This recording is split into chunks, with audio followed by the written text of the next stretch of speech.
Hello friends. तो आज हम पढ़ लेते हैं हर्बर्शियन अप्रोच क्या होती है।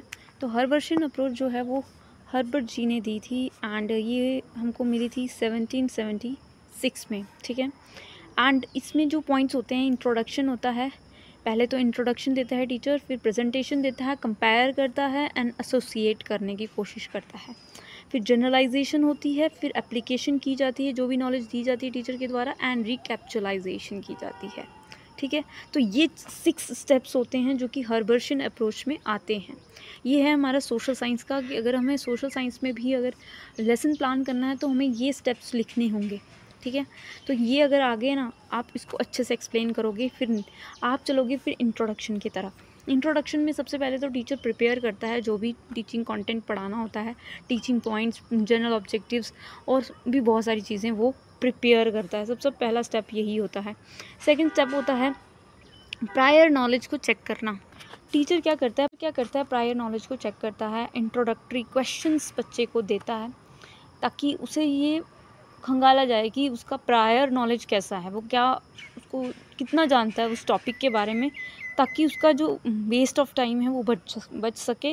नेक्स्ट इसमें स्टेप आता है, वो आता है प्रेजेंटेशन का। ये सेकंड स्टेप होता है जिसमें टीचर क्या करता है, प्रेजेंट करता है अपना जो भी लेक्चर उसने प्रिपेयर किया है, इतनी कोशिश करी है, ऑब्जेक्टिव डिसाइड करे हैं, तो उसको प्रेजेंट करने का तरीका।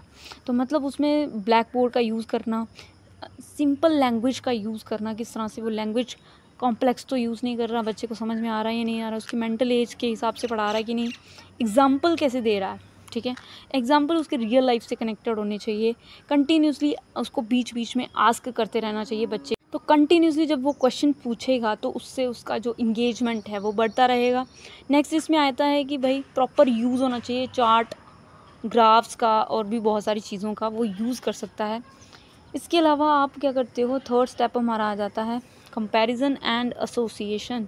कंपैरिजन एंड एसोसिएशन कहलाता है कि भाई जो भी टीचर ने क्वेश्चंस किए हैं या फिर उसने जो भी प्रेजेंट किया है, लेक्चर जो भी पढ़ाया गया है, उसको वो क्या करेगा, उसकी रियल लाइफ। कंपैरिजन और एसोसिएशन कहता है कि भाई आपको कंपेयर करके बच्चों को पढ़ाना है, कि जब या फिर दो फैक्ट्स को कंबाइनली आप पढ़ाओगे तो वो बच्चा जल्दी उसको ग्रैस्प करने की कोशिश करता है।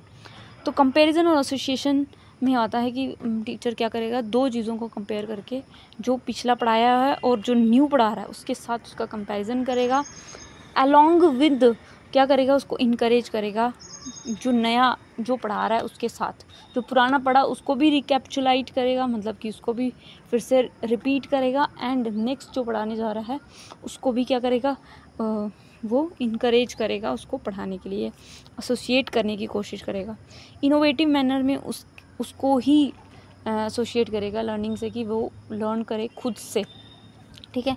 फोर्थ स्टेप इसमें आता है जनरलाइजेशन।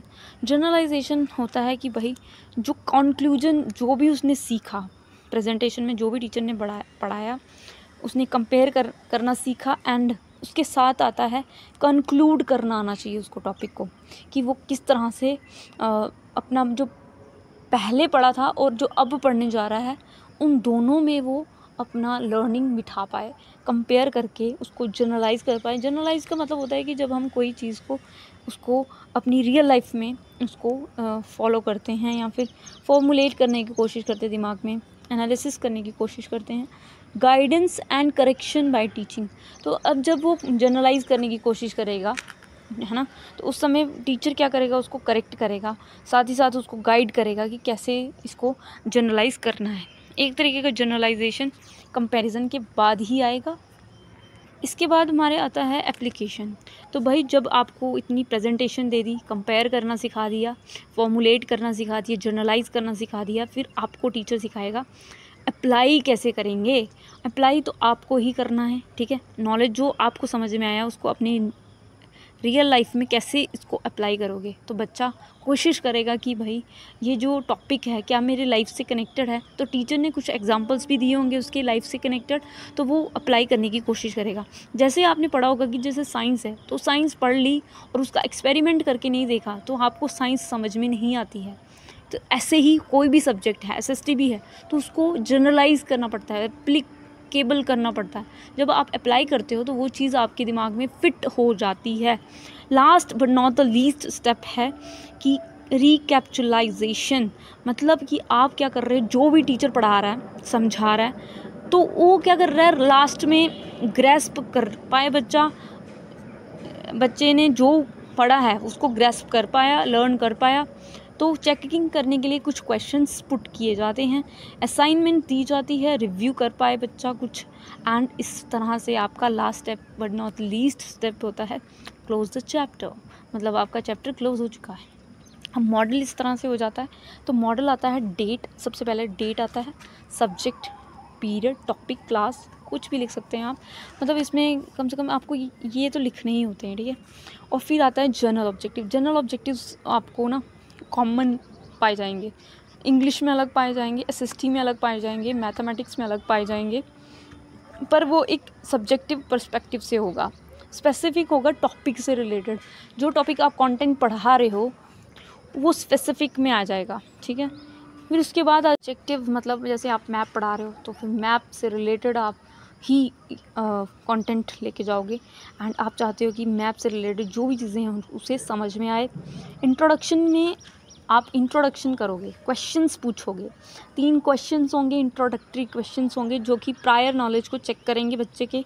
और फिर उसके बाद टीचिंग एड्स भी क्या होने चाहिए, स्पेसिफिक होने चाहिए, टॉपिक से रिलेटेड होने चाहिए, कुछ भी उल्टा फुल्टा नहीं होना चाहिए। प्रीवियस नॉलेज बच्चे का चेक कर लिया है आपने। फिर आपने स्टेटमेंट देना है कि भाई बच्चों आज हम पढ़ने जा रहे हैं मैप, तो यही होता है स्टेटमेंट ऑफ एम, ठीक है।